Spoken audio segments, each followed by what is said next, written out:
लोग धावा बोलने लगे। तो उस बेन के शरीर के ऋषियों ने मंथन किया।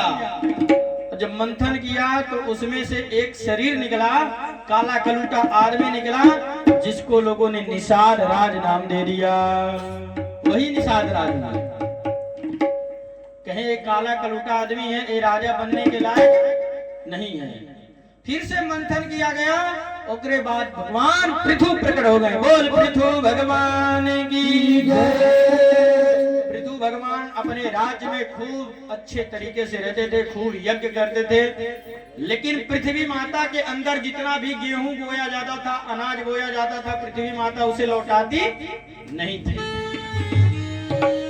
जब लौटाई नहीं तो राजा पृथु को गुस्सा आ गया कि हे वसुंधरे, आज मैं तेरा यहीं पे खत्म करूंगा तुझको। वसुंधरा कांप गई, कही कि महाराज मेरी गलती नहीं है। आपके जो पिता बेन थे उन्होंने इतना पाप कर दिया था कि मुझको अपना अनाज जो है छिपाना पड़ गया। मैं गाय बन करके आ रही हूँ, मुझको दुहिए और अपना जो है अनाज वापस कर लीजिए।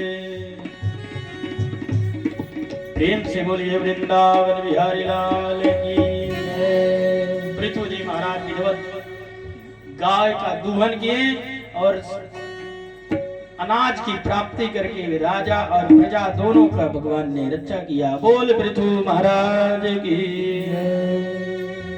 श्री राम जय राम जय जय राम।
में आता है कि इन्हीं के खानदान में, इन्हीं के वंश में राजा प्राचीन बरही हुए।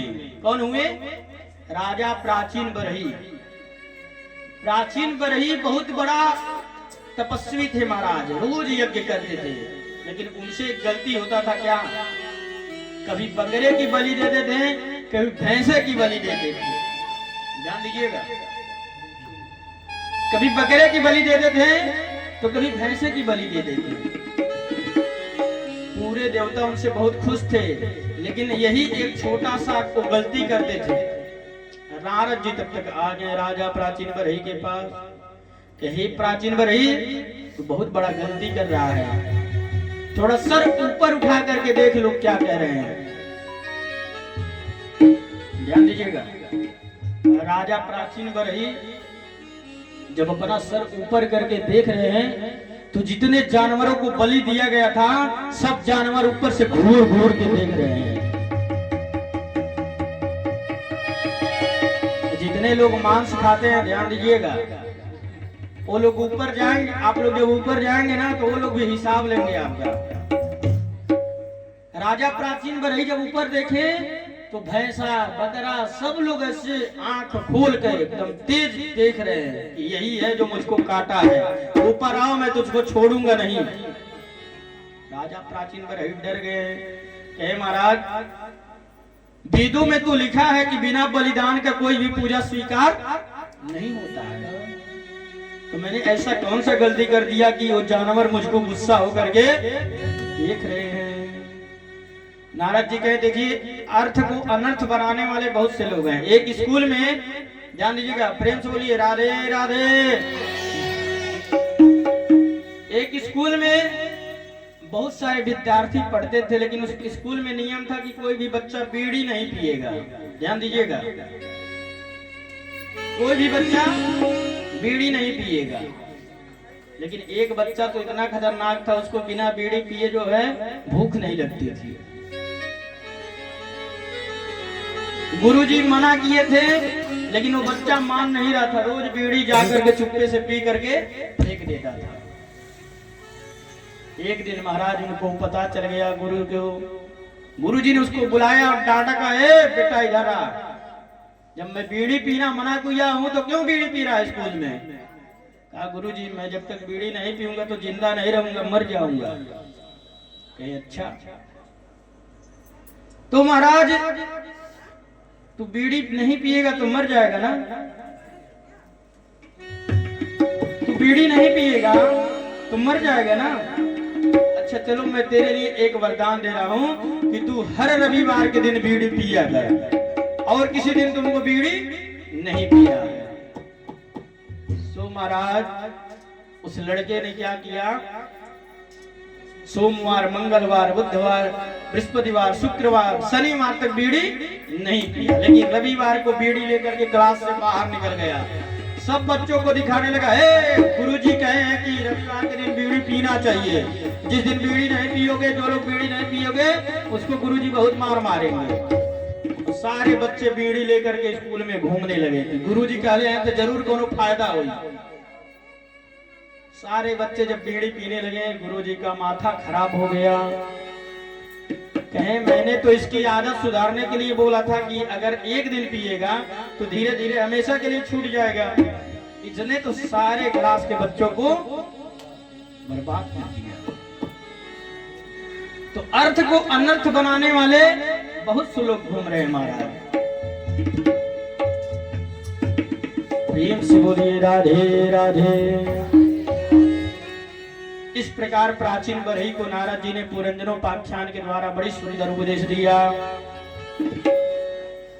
और उपदेश देने के बाद नारद जी ने उसको पुरंजनोपाख्यान के बारे में बताने के बाद उनको बताएं कि हे राजन, जो धन संतोष से आता है वही धन टिकता है, बाकी कोई धन नहीं टिकता है।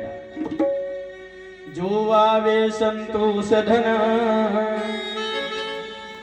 सब धन धूरी समान। श्री विदुर जी महाराज मैत्री मुनि से इस प्रकार अलौकिक उपदेश का श्रवण करके परमानंद में मग्न हो गए।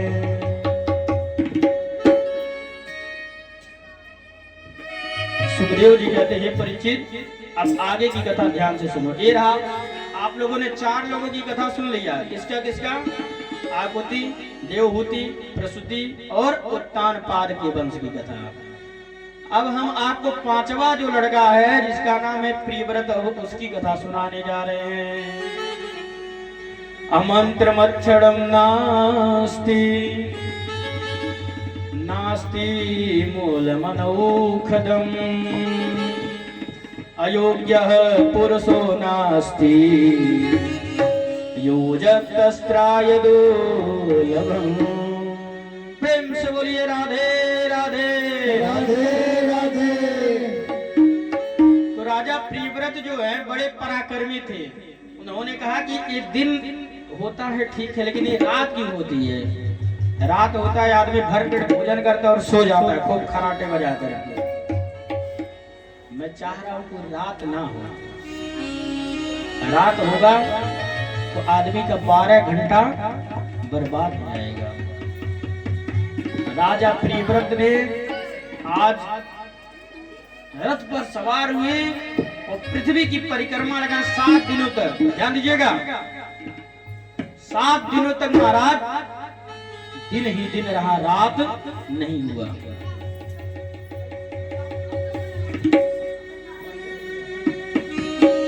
केवल दिन ही दिन रहा, रात नहीं हुआ। और जब रात नहीं हुआ तो सारे लोग परेशान हो गए।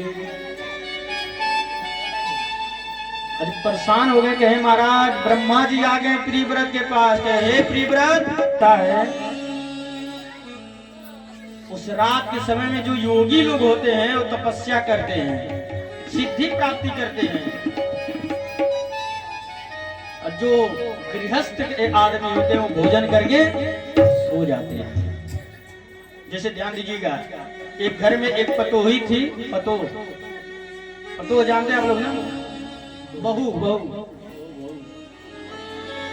नई नई शादी हुई घर में आई थी, भोजन बनाने के लिए उसको बैठा दिया गया। जब भोजन बैठाने के लिए बैठा दिया गया बनाने के लिए, तो दाल बनाई,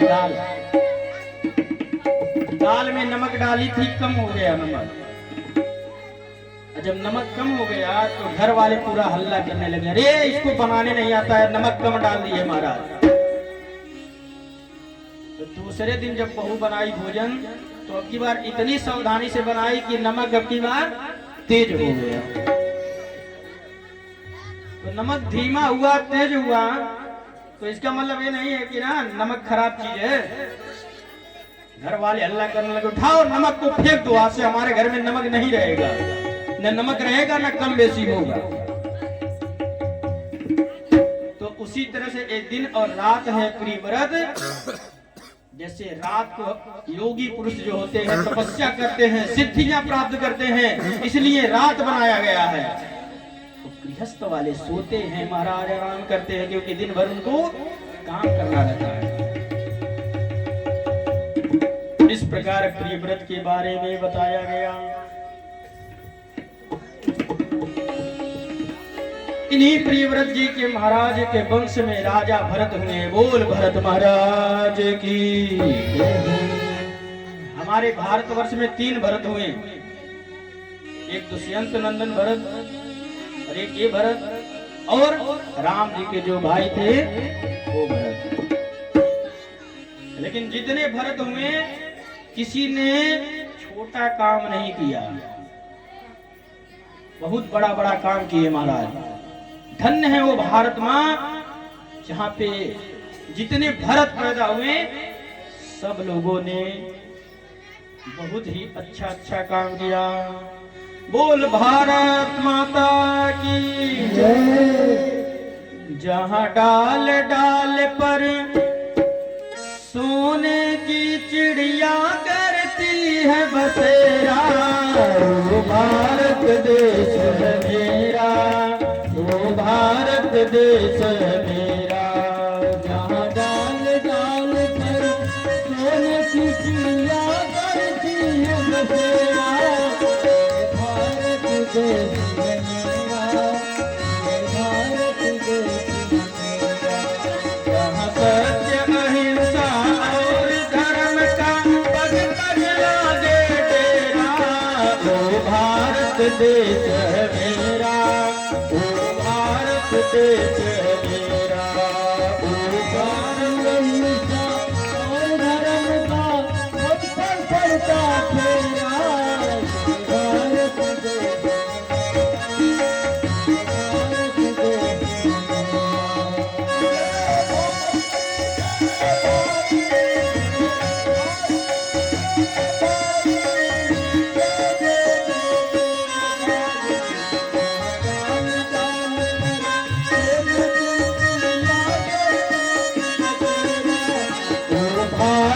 देश मेरा, भारत देश। देखिए कितना अच्छा हमारा देश है, जहाँ डाल डाल कर सोने की चिड़िया घूमती है महाराज। यह वो धरती जहाँ ऋषि मुनि जपते हरि नाम की माला,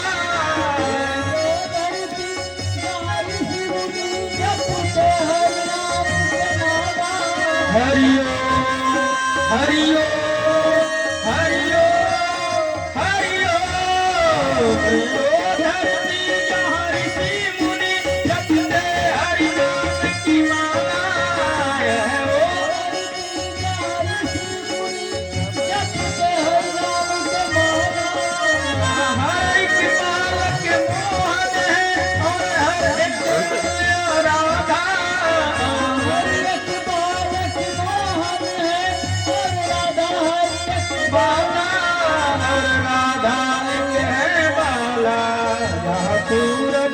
से पहले आकर के डाले डेरा। वो भारत देश है मेरा, वो भारत देश है मेरा। यहाँ डाल डाल पर सोने की चिड़िया करती है बसेरा। वो भारत देश है मेरा, भारत देश है मेरा, वो भारत देश है मेरा।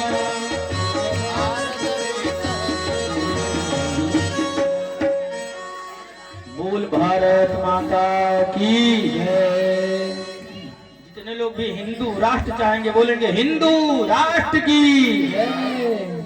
हाँ, और लोग नहीं चाह रहे हैं, इसीलिए हो भी नहीं रहा। तो आइए कथा की तरफ ध्यान दें। गुरुंच सत्याजनो अस्त्याप्यातीन सांस्यतः। दैवं न तस्यात्र पतिताश्च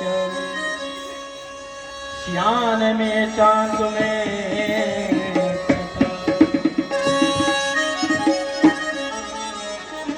ऋषभ नंदन भरत हुए और भरत जी के ही जब इनको ज्ञान हुआ, ध्यान दीजिएगा, प्रेम से बोलिए राधे राधे राधे राधे। जब इनको ज्ञान हुआ ना तो अपने आप को मूढ़ बना लिए महाराज। और ध्यान दीजिएगा, अपने राजपाट को छोड़ करके ऋषभ नंदन भरत आज वन में चले गए तपस्या करने के लिए।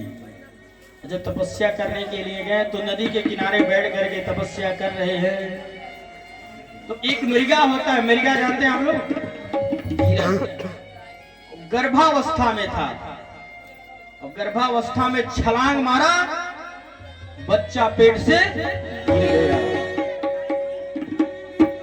भरत ने देखा कि बच्चा मर जाएगा, नदी में से उठाए और अपने पास रख लिए।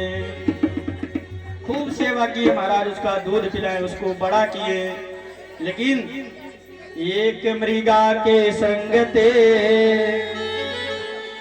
भरत धरी मृग दे। तुलसी उनकी कौन गति, जो घर घर करत सने। ध्यान दीजिएगा, मृग को पाल करके राजा भरत ने अपनी तपस्या को भंग कर दिया और उस मृग से इतना प्रेम हो गया, उस हिरण के बच्चे से इतना प्यार हो गया उसको कि अगर हिरण एक मिनट नहीं दिखता था ना तो उनको रोना आ जाता था, लगती थी रोनी महाराज। कालांतर में ऐसा समय आया कि हिरण एक दिन अपना झुंड देखा और हिरणों के साथ भाग गया। ध्यान दीजिएगा, प्रेम से बोलिए राधे राधे। और जब भाग गया तो आज भरत जी उस मृग के कारण, उस हिरण के बच्चे के कारण अपना शरीर त्याग दिए। तो ध्यान दीजिएगा, अंते यामति सागति। जब आदमी मरता है ना तो जो सोचता है, जिसके बारे में, अगर किसी लड़की के बारे में सोचेगा तो अगले जन्म में वो लड़की होगा। अगर किसी भगवान के बारे में सोच रहा है तो जरूर ही उसको स्वर्ग की प्राप्ति होगी। भरत जी किसके बारे में सोचे? उस मृगा के बारे में, हिरण के बारे में। अगले जन्म में वो भी हिरण हुए। इसलिए जब मरता है आदमी ना तो उनको भगवान के बारे में सोचना चाहिए ताकि उनको स्वर्ग की प्राप्ति हो। प्रेम से बोलिए राधे राधे। ध्यान दीजिएगा, एक गांव में एक बुढ़िया माई रहती थी। एक गांव में एक बुढ़िया माई रहती थी। वो बुढ़िया माई कब्बू भगवान के नाम नहीं ले ले आ रही। ध्यान दीजिएगा, बूढ़ा माई जब एकदम बुजुर्ग हो गई, एकदम मरने के कागार पे आ गई, तो उनके घर के बच्चों ने कहा कि हे माँ, हे बूढ़ी दादी, भगवान के नाम में तुम्हारा कल्याण हो जाए। बोलिए राधे राधे। हे बूढ़ा माई, भगवान के नाम में तुम्हारा कल्याण हो जाए। बूढ़ा के हमारे भगवान के नाम लेवे कहते नहीं बस। अरे सीताराम नहीं कह पावती, कहे जब कबो कहले रही तब ने कहीं, आप तक इतना बड़ा उम्र हो कबो सीताराम कहबे नहीं कही। लड़के परेशान हो गई नहीं, कहले एक बार बस कह दीजिए, एक बार कह दीजिए, आपका कल्याण हो जाएगा। एक बार राधे राधे कह दीजिए। लेकिन बूढ़ा माई के मुंह से राधे राधे नहीं निकला। बच्चों ने तरकीब निकाला कि अगर ऐसे नहीं बोल रही है, इसको बोलने नहीं आ रहा है, तो दूसरे तरीके से हम पूछ रहे, हो सकता है इसको बता दें। तो बच्चों ने पूछा कि हे माँ, हे बूढ़ी दादी, ऐसा कौन शब्द बा जो तोहरे बोले ना ही आवा था। ध्यान दीजिएगा, अभी तक लोग क्या कह रहे थे कि राधे राधे बोलिए, सीताराम बोलिए, लेकिन अब क्या कह रहे हैं कि हे दादी, ऐसा कौन शब्द बा जो तोहरे कहे नहीं आवा था। अब बूढ़ा दादी क्या कहा थे, वह शब्द तो नहीं आओ तो बेटा जो तो हमको जन बोलवावल चाहता। लोग कहते हैं जब हम बूढ़े हो जाएंगे तब भगवान का नाम लेंगे।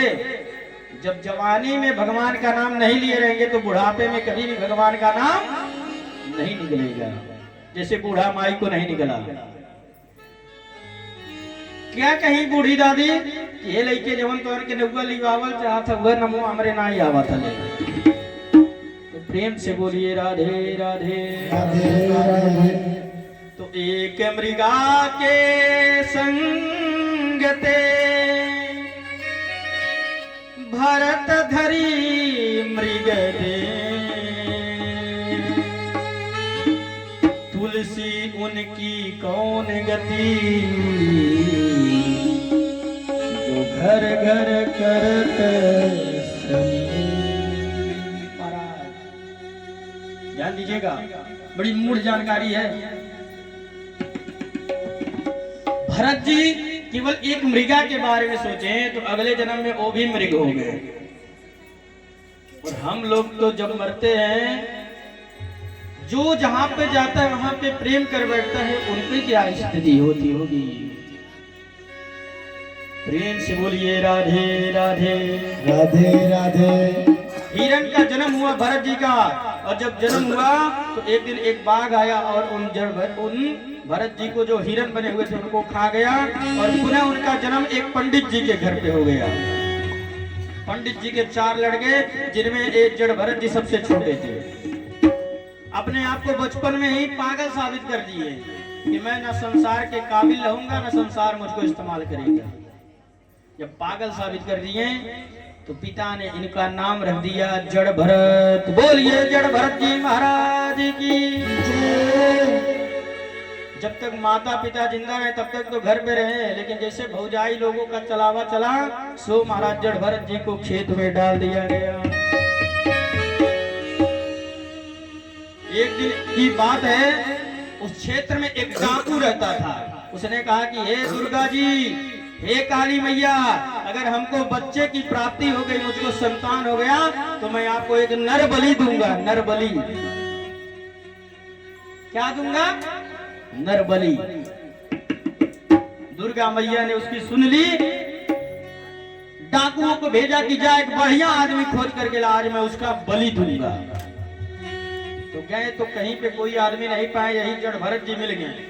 जड़ भरत जी हट्ठे खट्ठे आदमी लेकर के गए, कहीं यही बलि देने के लायक बढ़िया है। दुर्गा जी के पास लेकर के डाकू पहुंच गया जड़ भरत जी को। हे काली मैया, हे दुर्गा मैया, हमने माना था कि मुझको संतान हो जाएगा तो मैं आपको एक नर बलि दूंगा। तो दुर्गा जी के सामने अब जैसे ही सर को रखा गया काटने के लिए, बलि देने के लिए, तब तक जो है डाकू तलवार उठाया और जड़ भरत जी का गर्दन जो है काटने के लिए जा रहा था, तब तक काली मैया प्रकट हो गई। बोल काली मैया की जयंती मंगला काली भद्रकाली कपालिनी दुर्गा क्षमा शिवा धात्री स्वाहा स्वदा नमोस्तुते। काली मैया प्रकट हुई और उस डाकू को खत्म कर दी, लेकिन जड़ भरत जी एक बार भी दुर्गा मैया के प्रार्थना नहीं की कि हे दुर्गा मैया अच्छा कि आप हमको बचा ली, एक बार भी नहीं कहे। एक और तो और प्रणाम भी नहीं किए कि दुर्गा मैया आपको हम प्रणाम कर रहे हैं, निकल गए जड़ भरत जी वैसे। इस प्रकार कस्तुम निगूढ़श्चारितम दिज्वानं विभवास्तव। सुखदेव जी परीक्षित को इस प्रकार कथा के बारे में बता रहे हैं। कहते हैं कि हे परीक्षित,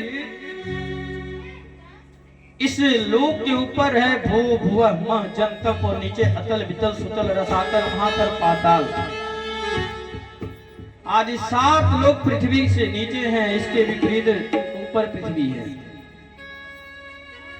नीचे से ऊपर तक इस संपूर्ण ब्रह्मांड की दूरी 50 करोड़ योजन की है। परीक्षित ने प्रश्न किया कि महाराज मैं थोड़ा नरक के बारे में जानना चाह रहा हूं, भगवान कृपा करके मुझको नरक के बारे में बताइए। प्रेम से बोलिए राधे राधे। सुखदेव जी कहते हैं हे परीक्षित, इस पृथ्वी से 99 योजन नीचे यमराज की संयमी पूरी है, जहां पर नरक है, जहां पे 28 प्रकार के नरकों के बारे में बताया गया है। तामिस्त्र अंध तामिस्त्र रौरव महारौरव कुंभिपाक इत्यादि ये सब नरकों का नाम है, ध्यान दीजिएगा। कौन सा जीव, ध्यान दीजिएगा, राजा परीक्षित कह रहे हैं कि हे महाराज जी कृपा करके हमको ये बतलाइए कौन सा आदमी कौन सा कर्म करता है तो नरक में जाता है, किस नरक में जाता है और कौन सी यातना भोगनी पड़ती है। तो ध्यान दीजिएगा, यत्र यस्तु परिवीता पत्यकंत्रापहराति सही यमपुरै सहितयायनै तामिस्त्रे नरके बलिं पातये। जान लीजिएगा, जो मनुष्य दूसरे के धन की चोरी कर लेता है, प्रेम से बोलिए राधे राधे। बहुत जानकारी भरी कथा है, ध्यान दीजिएगा। जो प्राणी, जो मनुष्य दूसरे के धन का हरण कर लेता है, चोरी कर लेता है, दूसरे की पत्नी को चुरा लेता है, बच्चे को चुरा लेता है, यमदूत उसको तामिस्त्र नामक नरक में लेकर के जाते हैं। इस नरक में भूमि एकदम आग से लाल रहती है, तपी हुई रहती है, उस नरक में ले जाकर के उसको पटक दिया जाता है। सुखदेव जी कहते हैं परीक्षित, उस अग्नि में जब वो आत्मा जलती है ना तो उसको भयंकर कष्ट होता है, चिल्लाता है, रोता है, बचा लो, लेकिन कोई उसे बचाने नहीं आता है। और तो और ध्यान से सुनो, जो जीवों को खाता है ना, कितने लोग इसमें से मांस खाते हैं, हाथ उठाइए। सब लोग खाते हैं। आप लोगों के लिए कथो ध्यान दिया जाए, एकदम ध्यान से सुनिए। जो जीवों को मार करके खाता है, जो मांस को खाता है, ध्यान दीजिएगा, जो मांस का भक्षण करता है, उसको खाता है, उन्हें कुंभिपाक नामक नरक में ले जाकर के डाल दिया जाता है। उस नरक में एक बहुत बड़ा कढ़ाई है, बहुत बड़ा। उसी कढ़ाई में उस आत्मा को ले जाकर के जैसे पकौड़ा तला जाता है ना, उसी तरह से उस आत्मा को भी तला जाता है। ध्यान दीजिएगा। और जो घर पर आए हुए, सुखदेव जी कहते हैं परीक्षित ध्यान दो, जो घर पे आए हुए अतिथियों को, जैसे घर में फुआ आ गई, तो भतीजा लोग लगले से गुस्सा के फुआ आ गई, मौसी आ गई। का करी मौसियवा आवेले हमेशा, काकी आ गई, चाची आ गई, चचियवा का करे हमेशा आवेले। छोटे छोटे बच्चे होते हैं ना, गुस्सा होते हैं कि झूठो ही सब आवेले, ज्ञान देवे लगे। सुखदेव जी कहते हैं परीक्षित, जो घर में आए हुए अतिथियों को गुस्सा होकर के देखता है कि हमारे घर पे पता नहीं कहां से आ गए हैं, निगाहें टेढ़ करके देखता है, क्रोध से देखता है, वह आदमी वज्रतुंड नामक नरक में जाकर के गिरता है। उस नरक में क्या होता है जानते हैं आप लोग? गिद्ध जो होता है उनकी आंखों को निकाल करके उन आंखों से खेलता है महाराज, उस आंखों को खा जाते हैं गिद्ध। इसलिए कभी भी घर में आए हुए अतिथियों को गुस्सा होकर के नहीं देखना चाहिए। जैसे ही नरकों के बारे में अभी और बताने जा रहे थे सुखदेव जी, तब तक परीक्षित कांप गए महाराज, कांप करके कहे महाराज अब हमको नरक के बारे में मत बताइए, अगर संपूर्ण नरक के बारे में बता देंगे तो पृथ्वी पे पैर रखना भी भारी हो जाएगा। इस प्रकार पंचम स्कंद की कथा विश्राम होती है। आइए अब हम लोग अब षष्ठम स्कंद की कथा में चलते हैं। केचिद केवल या भक्त्या वासुदेव परायणा अद्य दुद्वंदिकार्तेन निहारामिव भास्करः। ध्यान दीजिएगा, सुखदेव जी कहते अरे परीक्षित पागल हो क्या? नरक कोई खराब चीज नहीं है, नरक कोई खराब चीज नहीं है। जैसे आत्मा जब गंदा हो जाता है, इस आत्मा को तुम कपड़ा मान लो, जब कपड़ा गंदा हो जाता है तो कहाँ जाता है? धोबी घाट पे जाता है ना कपड़ा धुलने के लिए। तो इसी तरह से जब ये आत्मा गंदा हो जाता है तो ये भी धोबी घाट पे जाता है। कहाँ? नरक में। तो बढ़िया, जितना बढ़िया, वैसे मान लीजिए जैसे कर्म है, कपड़ा बहुत ज्यादा गंदा हुआ है तो उसको गर्म कढ़ाई में डालते हैं कि उसका जो आत्मा है वो पवित्र हो जाए।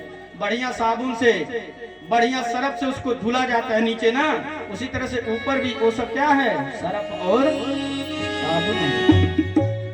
पहले इस्तेमाल करें फिर विश्वास करें। प्रेम से बोलिए राधे राधे।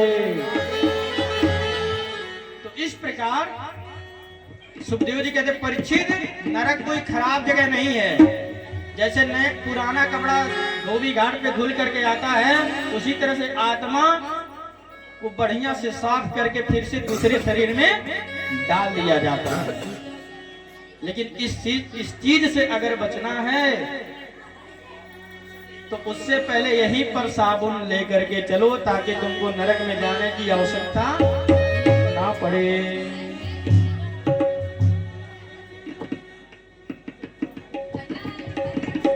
इस प्रकार परीक्षित उनको डांटे, परीक्षित सुखदेव जी को कहे कि महाराज ऐसा कोई कथा है क्या कि भगवान के नाम लेने से जो है आदमी नरक में नहीं जाता है? कहे हाँ बहुत बड़ी घटना है, अब उनको सुना रहे हैं, ध्यान से सुनो। दूरो क्रीडान नासक्तम पुत्रम नारायणांगम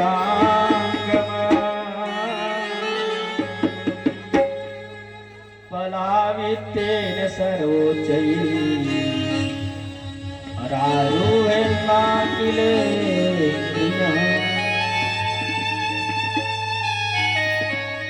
सुखदेव जी कहते हैं कि हे परीक्षित, एक अजामिल नाम का ब्राह्मण रहता था। ध्यान दीजिएगा, अजामिल नाम सुने आप लोग? एक अजामिल नाम का ब्राह्मण रहता था, बहुत बड़ा विद्वान था, द्वितीय भास्कर के समान। लेकिन एक दिन जंगल में गया, लकड़ी बीन रहा था तो एक वैश्या को देखा और उस वैश्या से उस अजामिल की गति हो गई। बच्चा को घर में लाया, घर में ला करके एक नहीं दो नहीं 9 संतानों को उत्पन्न किया उस वैश्या के द्वारा, और 10वां बेटा पेट में पल रहा था। ये कहीं और की घटना नहीं है, अपने उत्तर प्रदेश कन्नौज जो है वही की घटना है। अयोध्या से कुछ संत जो है वृंदावन जा रहे थे।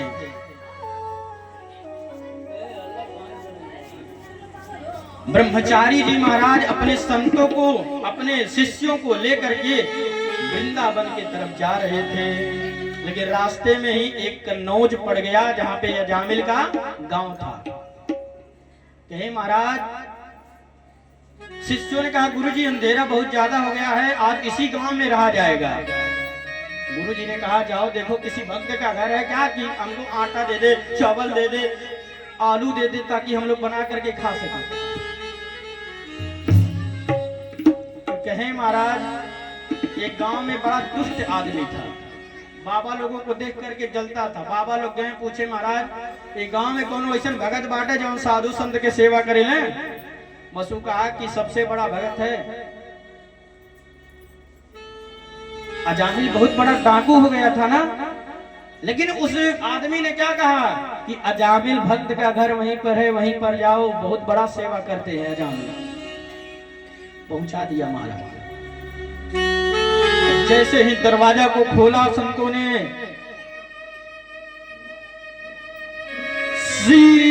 सीताराम, तब तक देवी ने दरवाजा खोला, वही वैश्या निकली बाहर। है महाराज, बेटी बेटी बेटी ये भक्त अजामिल का घर है क्या? अब उस वैश्या नीचे से ऊपर तक देखने लगी, बाबा कौन है? ये बाबा कौन है जो मेरे मेरे मेरे पति को भक्त कह रहे हैं? तो सबसे बड़ा डाकू है इस क्षेत्र का। लग रहा है कोई दुष्ट आदमी ने इन बाबा को, इन संतों को लग रहा है भेज दिया है गलती से। अच्छा बाबा कोई बात नहीं है, देखो मैं एक वैश्या हूं और आप एक डाकू के घर पे आए हुए हैं, और यहाँ का जो भी भोजन है सब अपवित्र है, आपको मैं कुछ नहीं दे सकती हूँ। बाबा ने कहा देख बेटी अंधेरा बहुत ज्यादा हो गया है और हमको वृंदावन जाना है, देख कुछ तो ऐसा कर कि मैं यहाँ पर रुक सकूं रात में। तो वैसा सोच रही है कि मेरा पति अगर आ जाएगा, डाकू अजामिल आ जाएगा तो इन बाबा को मार देगा, काट देगा, छोड़ेगा नहीं, मैं इसलिए इन लोगों को यहाँ से भेज दे रही। लेकिन महाराज बाबा ठन गए कि मैं यहीं पर आज रहूंगा।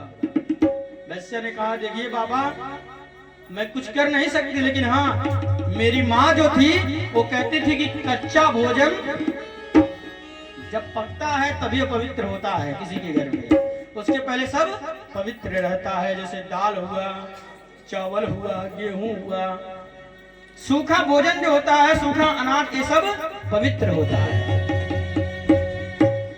आओ आओ बाबा ये मैं कच्चा भोजन आप लोगों को दे रही हूँ, अनाज जा करके आप लोग उस बगीचे में, दूर बगीचे में जाके पाक खा लीजिए।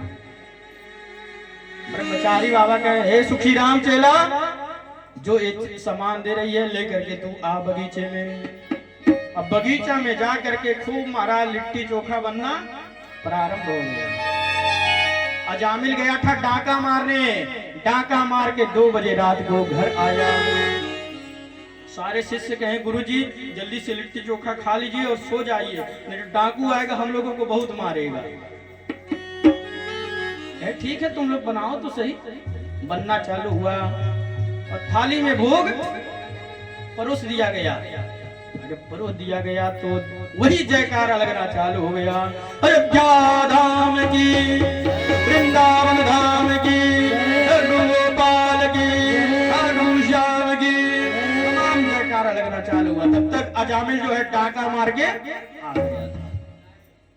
अब एक चले कहा गुरुजी वो डाकू लग रहा आ गया है, हम लोगों को छोड़ेगा नहीं गुरुजी। ऐसे करिए, हम लोग यहाँ नहीं रहेंगे, भाग चलिए कहीं जा करके दूसरी जगह पे रहा जाएगा गुरुजी। गुरुजी ने कहा देख, संत जिसके वहां अन्न खा लेता है उसका कल्याण कर देता है, और आज हम लोग इसके वहां कल्याण कहें। देखिए कि गुरुजी हम लोग चल नहीं सोने, हम लोगों को नहीं भोजन पाना है। अगर ये अजामिल जान गया ना तो जरूर यहाँ से हम लोगों की गला काट काट भेजेगा। लेकिन एक राज की बात बताएं, वो अजामिल अपनी पत्नी से, उस वैश्या से बहुत डरता था। प्रेम से बोलिए राधे राधे राधे। एक बात बताएं, एक पत्नी अपने पत्नी से जो है वो अजामिल बहुत डरता था। और एक और बात बताएं, हर पति को अपनी पत्नी से डरना भी चाहिए। हाँ, नहीं तो शाम को भोजन नहीं मिलेगा महाराज। तो अजामिल भी अपने उस वैश्या से, उस पत्नी से बहुत डरता था। जैसे ही कहा देवी दरवाजा खोलो, देवी ने दरवाजा खोला, तब तक बगीचे में से आग निकल रहा है। कुछ बनेगा तो आग निकलेगा ना, और भाले की चमटे की आवाज सुनाई दे रही है। कहा मेरे घर की बगीचे के पास ये कौन आ गया? देवी ने कहा हे महाराज, कुछ साधु संत आए हैं, हमने उनको वहां पे रखा है, आप कुछ बोलिएगा मत, नहीं तो मुझसे बुरा कोई नहीं होगा, भोजन नहीं दूंगी आपको। अजामिल कहा ठीक है देवी, अरे हम क्यों बोलेंगे जब तुमने रख दिया है तो। देवी जी घर में पानी लेने गई, तब तक अजामिल दौड़ता हुआ बगीचे में पहुंच गया। हे बाबा, तुम लोग यहाँ पर क्यों आए हो? जानते हो ना मैं काबू हूं, अभी मार दूंगा आप लोग। तब तक देवी जी पहुंच गए। आपको हम मना किए थे ना कि बाबा लोगों के पास मत आइएगा। कहे नहीं देवी, मैं पूछ रहा था कि बाबा लोग कुछ खाएं कि नहीं, कुछ पिए कि नहीं पिए। अच्छा ठीक। तब तक बाबा भोजन करके उठे, कहें कि महाराज अब हमको दक्षिणा दीजिए, तब हम लोग उठेंगे, नहीं तो उठने वाले नहीं है। क्योंकि नियम है, बाबा लोग जब भोजन करते हैं तो दक्षिणा ले करके उठते हैं। अजामिल तो ऐसे गुस्सा करके देख रहे हैं, महाराज एक तो हमारे वहां का भोजन भी कर लिए हैं और ऊपर से दक्षिणा भी मांग रहे हैं। अब हमारे मेहरबान को अंदर चल जाती है तब इनके बतावा थी दक्षिणा देती बड़ी। अभी मेरी पत्नी अंदर चली जाएगी तब इनको हम बता रहे बढ़िया दक्षिणा देना। कहे देवी जाओ घर में से कुछ ले आओ, दक्षिणा दिया जाए। तब तक हम इन लोगों को प्रणाम उड़ाम कर रहे हैं। देवी गई दक्षिणा लेने, जान रही थी कि अजामिल कुछ गड़बड़ करेगा। सो महाराज जैसे ही दक्षिणा लेने गए, फिर बाबा लोगों को डांटने लगा, तुम मेरे घर से दक्षिणा ले जाएगा, मैं चोरा करके टाका मार करके दक्षिणा लाता हूँ, मैं तुम लोगों को दक्षिणा। देवी जी तब तक फिर आ गए, महाराज फिर डांट रहे हैं क्या बाबा लोगों? नहीं महाराज, हम यही कह रहे हैं कि इतना दक्षिणा लेंगे आप लोग, पूछ रहे थे आप लोग। अच्छा कह देखिए देवी इधर गुरुजी के जितने शिष्य शिष्य डर गए थे, महाराज जल्दी से भाग चलिए, भाग चलिए, ऐसा भक्त नहीं मिलेगा हम लोगों को, यहाँ से भाग चलिए महाराज, भाग चलिए। अब तो महाराज गुरुजी ने कहा कि जब तक मैं दक्षिणा ले लूंगा नहीं तब तक जाऊंगा नहीं। अजामिल ने कहा कि हाँ तो क्या दक्षिणा चाहिए, जल्दी से जाओ यहाँ से लेकर के दक्षिणा। कि दक्षिणा में हमको केवल एक ही चाहिए कि जो तुम्हारा छोटा लड़का है, जो तुम्हारे पेट में लड़का है, उस लड़के का नाम तुम नारायण रख देना। यही मेरा दक्षिणा है और कोई दक्षिणा नहीं है। क्या कहें दक्षिणा में क्या मांगे कि अपने बेटे का नाम नारायण रख देना, यही मेरी दक्षिणा है, बाकी और कुछ दक्षिणा नहीं है। अरे भाई कुभाई आल के आलस हो, भाई कुभाई आल के आलस, भाई कुभाई आल अलख आलस हूँ आए तुम्हारे अलख आलस नाम जपत नाम जपत नाम जपत नाम जपत मंगल दिखत आए तुम्हारे अलख आलस आए तुम्हारे अलख आलस।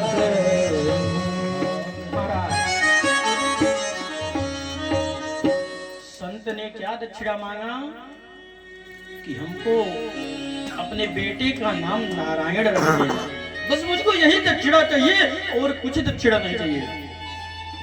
अजामिल फिर गुस्सा होकर के देखने लगा, बाबा के कहने पे मैं क्यों नाम रखने का अपने बच्चे। ये देवी ने कहा कि है तुम अपने मन से 9 बच्चों का नाम तो रख लिए हो, बाबा अगर कह ही रहे हैं कि नारायण नाम रख दो तो रख दो। ठीक है महाराज।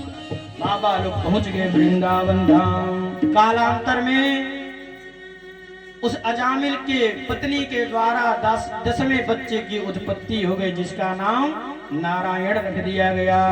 बोल नारायण भगवान की जय। जब नारायण नाम रख दिया गया तो छोटे लड़के से बहुत प्यार करने लगा अजामिल, और जब जर्जर हो गया, वृद्धावस्था में आ गया, तो बार बार कहता था बेटा नारायण इधर आ। हर बार एक दिन उसके मरने का समय आ गया और यमराज के दूत, काले कलूटे दूत जब आज उस अजामिल के पास पहुंचे तो आज अजामिल चिल्लाने लगा, रोने लगा, महाराज नारायण नारायण नारायण बचा मुझे बचा ले। लेकिन उस काले कलूटे दूतों ने एक ना सुना। ध्यान दीजिएगा, और जब नारायण नारायण बोला तब तक भगवान के दूत आ गए उसको लेने के लिए। अब दोनों लड़ने लगे कि ये मेरे प्रभु का नाम मरते हुए लिया है, मैं इसको स्वर्ग में लेके जाऊंगा। तब ये कहता है कि नहीं, यमराज मुझे भेजे हैं कि इसको मैं नरक में ले जाऊंगा। दोनों लड़ रहे हैं और अजामिल सुन रहा है। अजामिल को ज्ञान हो गया कि मैंने एक बार अपने बेटे का नाम गलती से लिया तो मुझको यमराज नहीं भगवान के दूत लेने के लिए आ गया। कहीं सचमुच में मैं भजन करता तो क्या होता महाराज। सारे काले कलुट्टे यमराज के दूत यमराज के पास पहुंचे, कहे महाराज अजामिल जो था अपने बेटे का नाम ले रहा था, लेकिन भगवान के दूत उसको लेने के लिए पहुंच गए। अब बताइए, हम लोगों को मार के उन्होंने खदेड़ दिया, अब हम लोग किसको लेने के लिए जाएंगे? कोई अपने बेटे का नाम ऐसे कृष्ण रख देगा तो अपने बेटे को कृष्ण कह के बुलाएगा तो हम लोग उसको भी नहीं ले आएंगे, नहीं कि नहीं लाना है। अच्छा बताइए, किसको किसको लाना है, किसको किसको नहीं लेना है? आज ही बता दीजिए कि किसको नरक में लाना है, किसको स्वर्ग में ले जाना है। तो कहें ध्यान से सुनो, कहें बताइए, जो लोग कथा सुनते हैं, जो बैठ करके कथा सुनते हैं, उनको नरक में ले आना चाहिए कि नहीं ले आना चाहिए? यमराज कहें उनको नरक में मत ले आना जो कथा सुनेंगे। फिर कहेंगे अच्छा बताइए, जो कथा सुनने जाते हैं और उस कथा में बातचीत करते हैं, मोबाइल चलाते हैं, उनको नरक में ले आना है कि नहीं ले आना है? यमराज फिर जोड़ना घटाना चालू में कहे उनको नरक में मत ले आना, क्योंकि कम से कम कथा सुनने जा तो रहे हैं। कहें कि अच्छा, जो लोग जा करके कथा में बाबा की तरफ पैर पकड़ के ऐसे फेंक देते हैं बाबा की तरफ, उनको नरक में लाना है कि नहीं लाना है? कोई पैर ऐसे करके बैठता है, कोई कुर्सी पे बैठता है, कोई नीचे बैठता है, तो बताइए उन लोगों को नरक में ले आना है कि नहीं ले आना है? नहीं ले आना। कहे देखो, कुछ भी आदमी कर रहा हो, लेकिन कथा में गया तो है, उसको भी नरक में नहीं ले आना। बोल वृंदावन बिहारी लाल की जय। सोचिए कथा सुनने की कितनी महिमा है। अगर बैठ के यहाँ पे फोन भी चला रहे हैं आप लोग तो भी आप लोगों का कल्याण है। तो कहिए भगवान से, लागी लगन मत तोड़ना ओ मेरे प्यारे, लागी लगन मत तोड़ना, हरि जी मोरी लागी लगन मत तोड़ना, हरि जी मोरी लागी लगन मत तोड़ना। ये नहीं कि हम 7 दिन कथा चल रहा है, 7 दिन खूब राधे राधे कर रहे हैं, सीताराम कर रहे हैं। जैसे बाबा अपने घरे गई राधे राधे कहा बंद हो, मत करिएगा। एक बात जरूर मेरे लिए ही करिएगा, भगवान के लिए करिएगा, लेकिन बोलिएगा जरूर क्या भगवान कहिए, ये भगवान लगन अगर लगाना है तो भगवान से लगाइएगा, क्योंकि अगर ठाकुर जी से लगन लग गई तो फिर किसी से लगन लगाने की जरूरत नहीं पड़ेगी। तो कहिए, लागी लगन मत तोड़ना ओ मेरे प्यारे, लागी लगन मत तोड़ना, हरि जी मोरी लागी लगन मत तोड़ना, हरि जी मोरी लागी लगन मत तोड़ना। खेती जब करता आदमी तो सोचता है कि गेहूं हम डाल रहे हैं, बीज हम डाल रहे हैं, लेकिन डालता कौन है? खेती बोआई मैंने तेरे नाम की, खेती बोआई मैंने तेरे नाम की, खेती बोआई मैंने तेरे नाम की, खेती बोआई मैंने तेरे नाम की, तेरे नाम की, तेरे नाम की, तेरे नाम की, तेरे नाम की, तेरे नाम की, तेरे नाम की, तेरे नाम की, खेती बोआई मैंने तेरे नाम की, खेती बोआई मैंने तेरे नाम की। ठाकुर जी, हम खेत में गेहूं डाल दिए हैं तो वो आपके नाम पे डालेंगे। आप हमको 1 गेहूं हम डालेंगे तो 10 गेहूं आप हमको देंगे।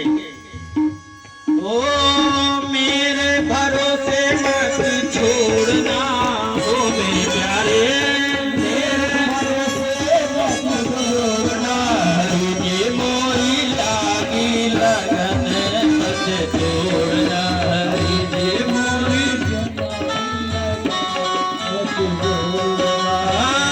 लागी लगन मत तोड़ना ओ मेरे प्यारे, लागी लगन मत तोड़ना, हरि जी मोरी लागी लगन मत तोड़ना, हरि जी मोरी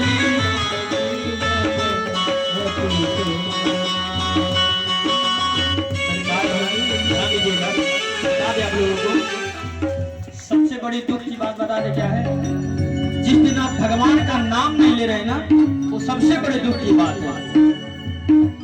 दिन भर में इस कलयुग में कम से कम एक बार अगर भगवान का नाम ले रहे हैं तो भी बहुत बड़ी बात है। तो कहिए, ये संसार सागर बहुत गहरा है ठाकुर जी, और मेरी नाव बहुत पुरानी है। कहिए, जल है गहरा नाव पुरानी, जल है गहरा नाव पुरानी, जल है गहरा नाव पुरानी, जल है गहरा नाव पुरानी, जल है गहरा नाव पुरानी, जल है गहरा नाव पुरानी। ठाकुर जी, जल जो है बहुत गहरा है, लेकिन मेरी नाव बहुत पुरानी है, मेरी सोच बहुत पुरानी है, लेकिन ओ बीच भंवर मत छोड़ना ओ मेरे प्यारे, बीच भंवर मत छोड़ना ओ मेरे प्यारे, बीच भंवर मत छोड़ना ओ मेरे प्यारे, बीच भंवर मत छोड़ना, हरि मोरे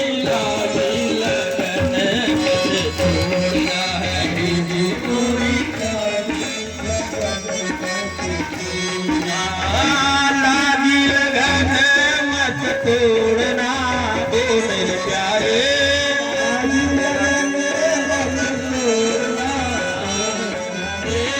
लागी लगन मत तोड़ना ओ मेरे प्यारे, लागी लगन मत तोड़ना मोरी लागी लगन मत तोड़ना,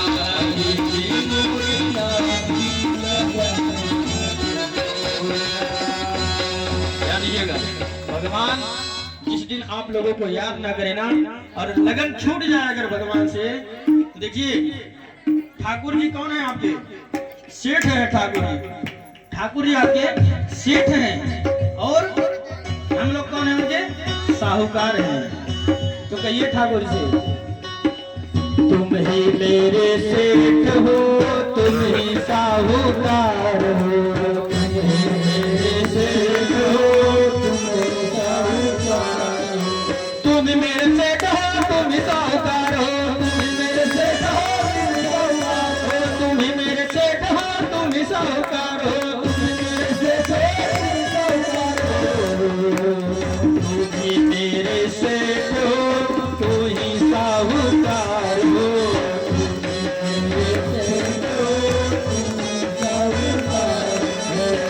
हे ठाकुर जी,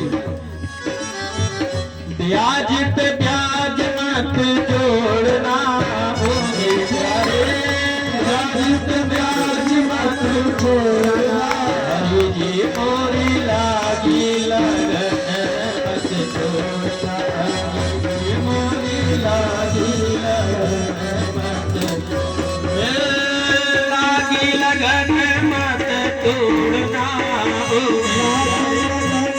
मत तोड़ना, मोरी लागी लगन मत तोड़ना, हरि जी मोरी लागी लगन मत तोड़ना। प्रेम से बोलिए वृंदावन बिहारी लाल की, सुखदेव जी महाराज की, श्रीमद् भागवत महापुराण की जय जय श्री राधे श्याम। सुखदेव जी कहते हैं परिचित, इन्हीं प्रियव्रत जी के वंश में आगे चल करके दक्ष हुए। क्या नाम था? दक्ष। दक्ष ने एक बार 60,000 पुत्रों को उत्पन्न किया। कितना? 60,000 संतानें। लेकिन नारद जी ने सबको साधु बना दिया, बैरागी बना दिया। अब दक्ष जो है कहा कि अगर नारद जी कहीं मिल गए तो मैं उनको छोड़ने वाला नहीं। फिर से 10,000 पुत्र उत्पन्न किए। नारद जी ने उन 10,000 पुत्रों को भी साधु बना दिया। अब की बार दक्ष ने 60 कन्याओं को पैदा किया, जिसमें 13 कन्याओं को महाराज कश्यप जी के साथ ब्याह दिया गया और 27 कन्याओं को चंद्रमा के साथ ब्याह दिया गया। अश्वनी, भरणी, कृतिका, रोहिणी, मृगशिरा, ये सब कन्याएं जो है चंद्रमा के साथ ब्याह दिया गया। कालांतर में सुखदेव जी कहते हैं परीक्षित, एक बार की बात है, दिति के गर्भ से दैत्यों की जब उत्पत्ति हुई तो उनकी एक रचना नाम की बेटी थी। उस बेटी के 2 बेटा हुए, एक का नाम था विश्वरूप और दूसरे का नाम धूम्र। विश्वरूप जो था एक बार देवताओं का गुरु बन गया, पुरोहित बन गया। महाराज कैसे पुरोहित बन गए? सुने हैं पुरोहित बृहस्पति जी हैं। तो कहें कि देखिए, एक बार विश्वरूप सारे देवताओं को नारायण कवच का उपदेश दिया। नारायण कवच का पाठ अपने घर में करा लेने से बड़ी विपत्ति भी खत्म हो जाती है। इस प्रकार एक बार की बात है, विश्वरूप जो है जब हवन करा रहे थे तो लगा कि मेरे मामा लोग कमजोर हो जाएंगे, मामा लोग कमजोर हो जाएंगे तो जितने देवता हैं वो लोग राक्षसों को मार देंगे। तो हवन कर रहे थे देवताओं के नाम से, देवताओं को बलशाली बना रहे थे, बस धीरे से मंत्र अपने मामा लोगों के भी नाम से बोल रहे थे। अब जो जजमान जी थे, जजमान को पता चल गया कि गुरु जी कुछ गड़बड़ मंत्र बोल रहे हैं। बस जजमान तलवार उठाए, इंद्र और उस विश्वरूप का 3 मुंह था, तीनों मुंह को काट दिए, मारा, सर को धड़ से अलग कर दिया। अब इंद्र को ब्रह्म हत्या लग गई। जब ब्रह्म हत्या लग गई तो ब्रह्म हत्या पीछा करने लगी इंद्र का, इंद्र भागने लगे, त्राहिमाम त्राहिमाम त्राहिमाम। इंद्र भगवान से पूछे, भगवान ने कहा कि ब्रह्म हत्या को बांट दो तो तुम्हारा कल्याण हो जाएगा। तब इंद्र ने ब्रह्म हत्या को 4 भागों में बांट दिया। ध्यान दीजिएगा, पहला भाग पृथ्वी को दे दिया, ऊसर भूमि जहाँ पे कुछ उगता नहीं है वहां पे ब्रह्म हत्या को बांट दिया। दूसरा भाग जल को दे दिया जहाँ पे झाग लगता है, और तीसरा भाग वृक्षों को दे दिया जो वृक्ष में से निकलता नहीं है, भूत टाइप। और चौथा भाग स्त्रियों को दे दिया जो मासिक धर्म के रूप में हर महीने में आता है, वो कुछ और नहीं, ब्रह्म हत्या है। इसीलिए माताएं बहनें 5 दिन से 7 दिनों तक पूजा नहीं करती हैं। बोलिए राधे राधे राधे राधे। ब्रह्म हत्या जो है 4 जगहों में इंद्र ने बांट दिया। और जब त्वष्टा मुनि को पता चला कि मेरे बेटे को ले जाके पुरोहित बना लिया और जब मंत्र सिद्धि हो गया तो मेरे बेटे को मार दिया, तो त्वष्टा मुनि ने यज्ञ किया, यज्ञ में से एक बाल उखाड़ा और धरती में पटका और वृत्तासुर नाम का दैत्य प्रकट हो गया। वृत्तासुर जब प्रकट हुआ तो सारे देवता त्राहिमाम त्राहिमाम करने लगे, कोई भी उनको बचाने वाला नहीं मिला। तो ब्रह्मा जी ने कहा कि देखो, मृत्यु लोक में पृथ्वी पर एक दधीची बाबा रहते हैं, दधीची जी की हड्डियों को ले आइए, उस हड्डियों से जो शस्त्र बनेगा उसी से उस वृत्तासुर का वध होगा। अच्छा, इस वृत्तासुर को वध क्यों केवल दधीची मुनि के ही हड्डी से होगा, और कोई ऋषि नहीं है क्या? कि इसका भी एक कारण है। परशुराम जी महाराज जब क्षत्रियों को क्षत्रिय विहीन कर दिए थे, दुष्ट राजाओं को मार दिए थे, तो उनके धनुष को छोड़ करके, उनको धनुष को छीन करके ले जा करके दधीची मुनि के पास रख दिए। कहे कि देखिए दधीची मुनि, जब तक मैं आऊंगा नहीं तब तक इस शस्त्र को कोई छूना नहीं चाहिए। दधीची मुनि डरते थे कि कहीं धनुष एकाध भी गायब हो गया तो परशुराम जी मुझे भी नहीं छोड़ेंगे। बस उस धनुष को पीस करके एक एक धनुष को एक एक दिन खाते चले गए महाराज। इसलिए उनका शरीर जो है एकदम शस्त्र हो गया, नुकीला हड्डी हो गया। सारे देवता आज पहुंचे हैं दधीची मुनि के पास, दधीची जी से हड्डियां लिए और विश्वकर्मा जी के द्वारा हड्डियों के शस्त्र का निर्माण हुआ और उस वृत्तासुर को इंद्र ने वध कर दिया। बोल वृंदावन बिहारी लाल की। सीताराम हनुमान सीताराम हनुमान सीताराम हनुमान सीताराम हनुमान सीताराम हनुमान सीताराम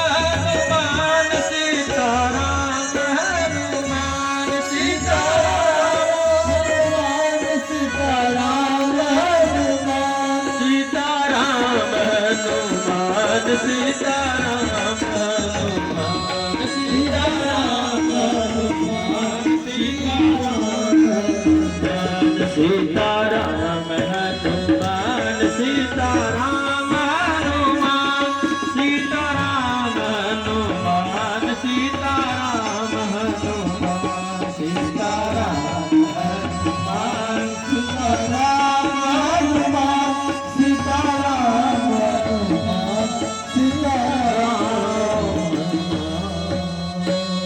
बोल वृंदावन बिहारी लाल की श्री सुखदेव जी महाराज की श्रीमद् भागवत महापुराण की जय जय श्री राधे श्याम। महाराज ध्यान दीजिएगा, इस प्रकार आगे की कथा में आती है। राजा परीक्षित ने हाथ जोड़ लिया था, महाराज जब से आप कथा शुरू कैले बाटी तब से हम यह सुना थी कि भगवान केवल राक्षसवन के मारत हैं, देवताओं को कभी हानि नहीं पहुंचा रहे हैं। और सब लोग कहते हैं कि भगवान जो है समदर्शी हैं। हमको तो लग रहा है भगवान समदर्शी नहीं है, क्योंकि अगर समदर्शी रहते तो दोनों को मारते, देवताओं को भी मारते और दानवों को भी मारते। और मैं जब से कथा सुन रहा हूं तब से केवल भगवान जो है राक्षसों को मार रहे हैं। सुखदेव जी के बाप परीक्षित, तूने बहुत सुंदर प्रश्न किया है। अब मैं तुमको आगे की कथा सुना रहा हूं। ये यथा मां प्रपद्यन्ते तुश्च चैव भजाम्यहम्। ध्यान दीजिएगा, भगवान कह रहे हैं, सुखदेव जी कह रहे हैं, हे परीक्षित, एक बार की बात है जब हिरण्याक्ष को भगवान ने मार दिया तो उसका भाई था हिरण्यकश्यप।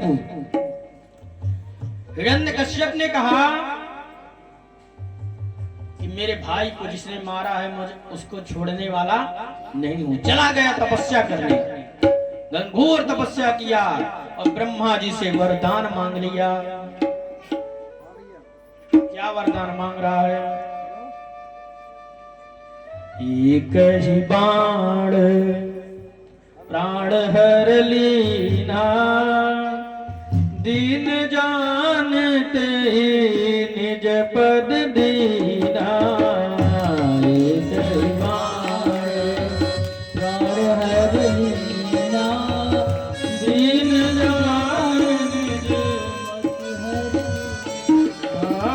दीन जान गर्भवती हर लीना, दीन जान गर्भवती हर वरदान मांगने लगा महाराज। क्या वरदान मांग रहा है? न दिन में मरूं, न रात में मरूं, न अस्त्र से मरूं, न शस्त्र से मरूं, आपके बनाए हुए महीने में किसी महीने में ना मरूं, और न देवताओं से मरूं, न मनुष्यों से मरूं। हे भगवान मुझको अमर कर दीजिए। कह कि अमर तो नहीं कर सकता, लेकिन मैं ये सब वरदान तुमको दे रहा हूं। तामे दुर्लभम पूषाम यान विरडेवराम ममा, तथापि पितरा सम्यम वरान यद्यपि दुर्लभम। इस प्रकार वरदान दिए ब्रह्मा जी। ब्रह्मा जी के वरदान देने पर हिरण्यकश्यप आज जब घर पे आया, कालांतर में उसको 4 बच्चे हुए। कौन कौन? आहलाद, अनुहलाद, साहलाद और भक्त प्रहलाद। बोल प्रहलाद भगवान की। अब प्रहलाद जी को जब जन्म लिए तो उनको बचपन से ही एक बीमारी हो गया, उनको कृष्ण नाम की बीमारी लगी। और कृष्ण नाम की जब बीमारी लग जाती है ना, जल्दी लगती नहीं है, और जब लग जाती है तो जल्दी छूटती भी नहीं है महाराज। एक बार की बात है, प्रहलाद जी को उनके पिता बुलाए, कहे बेटा मैं सोच रहा हूं कि तुम्हारा नाम स्कूल में लिखवा दूं। हिरण्यकशिपु का एक विद्यालय था, श्री 1008 श्री हिरण्यकशिपु दानव विश्वविद्यालय। क्या नाम था? श्री श्री 108 श्री हिरण्यकशिपु दानव विश्वविद्यालय। उस विद्यालय में केवल छल कपट सिखाया जाता था महाराज। प्रहलाद जी का उसमें नाम लिखा दिया गया। छल कपट पढ़ने लगे, लेकिन प्रहलाद जी का उन पे मन नहीं लगता था। और जब मन नहीं लगा महाराज, तो एक दिन हिरण्यकश्यप आया और अपने बेटे प्रहलाद को बुलाया, कहा बेटा थोड़ा सा मुझको बता कि तेरे क्लास में जो सबसे सुंदर पढ़ाई आज तक कौन सा हुआ है। कहे महाराज हम तो सबसे सुंदर पढ़ाई जानते हैं, नवधा भक्ति है। अरे हम तो इसको भेजे हैं छल कपट पढ़ने के लिए, और ये नवधा भक्ति कहां से सीखे। श्रवणम कीर्तनम विष्णु स्मरणम पाद सेवनम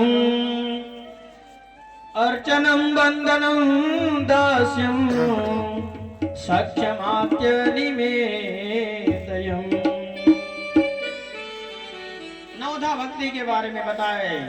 हिरण्यकशिपु ने उस स्कूल के जो प्रधानाचार्य खड़ अक्रम जी महाराज, उनको बुलाया, कहे कि यही पढ़ाई करा रहे हो, इसको मंदिर में जाके पूजा पाठ करना है क्या। छल कपट पढ़ाइए प्रहलाद को। तो प्रहलाद को फिर से जो खड़ अक्रम जी थे फिर से छल कपट पढ़ाना प्रारंभ कर दिए। छल कपट पढ़ा के चले गए।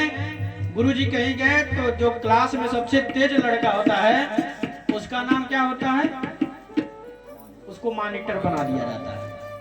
जब मॉनिटर बना दिया जाता है तो जब गुरुजी नहीं रहते हैं तो वही बच्चा जो है पूरे बच्चे को संभालता है।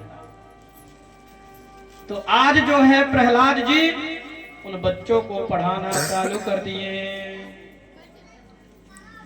कैसे पढ़ा रहे हैं ध्यान दीजिएगा। दोस्तों मित्रों, तुम लोग जानते हो कि हम लोगों को छल कपट की पढ़ाई नहीं करनी चाहिए। कहें तब क्या करना चाहिए। कहें कि अच्छा ये बताओ, हम लोगों को भगवान ने जन्म दिया है भजन कीर्तन करने के लिए। भजन कीर्तन नहीं करेंगे, हम लोग कथा नहीं सुनेंगे, छल कपट करेंगे तो हम लोग नरक में जाएंगे। कहें अच्छा तुम कैसे जानते हैं। कहे कि अच्छा ये बताओ, प्रेम से बोलिए राधे राधे। अब हम आप लोगों से पूछ रहे हैं, आप लोग बताइए, आप लोग अपना उम्र कितना मानते हैं, बताइए। कहा ऐसे ताकत जाता है, पूछा थी कुछ बताइए। आप लोग अपना उम्र कितना मानते हैं। एकदम लगा था पढ़ौने मामा बैठल बाटी।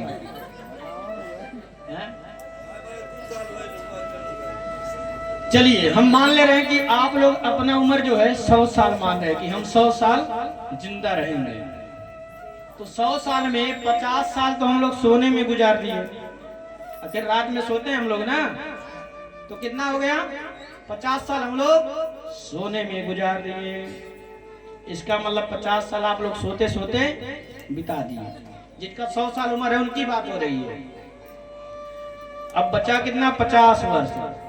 सो प्रारंभ के 20 वर्ष में तुमने खेलने कूदने में बिता दिया महाराज, 20 वर्ष।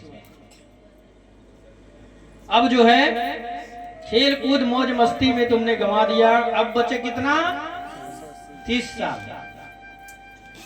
30 साल में जब आदमी 80 वर्ष का हो जाता है, 80 वर्ष के बाद जो है ना आपसे उपासना हो पाएगा, ना कोई व्रत हो पाएगा, ना ही आप भजन कर पाएंगे और ना ही भजन सुन पाएंगे। शरीर काम करना छोड़ देता है। जैसे ही जाएंगे ध्यान लगाने तब तक खांसी आ जाएगा। इसलिए तुम्हारे पास भजन करने का समय नहीं बचा, क्योंकि 30 साल जो बचेगा वो बुढ़ापे में रहेगा। तो इसलिए जब तलक है जिंदगी फुर्सत न होगी काम से, कुछ समय ऐसा निकालो प्रेम कर लो राम से। 20 वर्ष वैसा निकल गया। अब 10 वर्ष जो बचा हुआ है वो युवावस्था में है। युवावस्था में क्या, जब विवाह हुई, देवी जी आई, सो नित्य दिन देवी जी कान में मंत्र फूकना चालू कर दी। दाल लाई बा, नमक लाई बा, तेल लाई बा, ले आवा। तो कब समय मिला भजन करने के लिए? मिला नहीं मिला। तो इसलिए बड़ी विडंबना है कि हम लोगों के पास अगर 100 साल की भी उम्र है तो अगर सोच रहे हैं कि हम भजन कर ले तो भजन नहीं कर पाएंगे। तो प्रहलाद जी कहें कि चलो आज हम लोग भजन करते हैं, गुरुजी हैं नहीं। सो महाराज सारे बच्चे खड़े हो गए और खड़ा होकर के प्रहलाद जी आज भजन कराने लगे। अरे भजन करो भजन करो भजन करो भरी जवानी में बुढ़ापा किसने देखा है। भजन करो भरी जवानी में बुढ़ापा किसने देखा है। जवानी में भजन करिए, बुढ़ापा जब आ जाए तो कान से सुनाई नहीं। अब ऐसे मोट मोट बाजा लगाए परी तब वो नहीं सुनाई। भजन करो भजन करो भजन करो भरी जवानी में बुढ़ापा किसने देखा है। भजन करो भरी जवानी में बुढ़ापा किसने देखा है। बुढ़ापे में बहरे हो जाओगे, बुढ़ापे में बहरे हो जाओगे, बुढ़ापे में बहरे हो जाओगे, बुढ़ापे में बहरे हो जाओगे। भजन तुम सुन नहीं पाओगे, भजन तुम सुन नहीं पाओगे, भजन तुम सुन नहीं पाओगे, भजन तुम सुन नहीं पाओगे। भजन कर भजन कर भजन कर भरी जवानी में बुढ़ापा किसने देखा है। भजन कर भरी जवानी में बुढ़ापा किसने देखा है। भजन कर भरी जवानी में बुढ़ापा किसने देखा है। भजन कर भरी जवानी में बुढ़ापा बुढ़ापे में अंधे हो जाओगे, बुढ़ापे में अंधे हो जाओगे। अंधा हो जाएंगे ना, कुछ लोग तो बुढ़ापा के पहले ही अंधा हो जा रहे हैं, 4 आंख लग याद आई। तो कोई गारंटी है कि कब अंधे हो जाएंगे? तो कहिए बुढ़ापे में अंधे हो जाओगे, बुढ़ापे में अंधे हो जाओगे। तरस तुम कर नहीं पाओगे, तरस तुम कर नहीं पाओगे। इतना लोग कहते हैं कि लोग तीर्थ यात्रा करने जा रहे हैं, महाकुंभ नहाने जा रहे हैं। महाकुंभ नहाने बच्चों का उम्र नहीं है, युवा लोग नहीं जाते हैं महाकुंभ नहाने। ये तो बूढ़े लोग जाते हैं नहाने, तीर्थ करने बूढ़े लोग जाते हैं। लेकिन क्या कर रहे हैं? बुढ़ापे में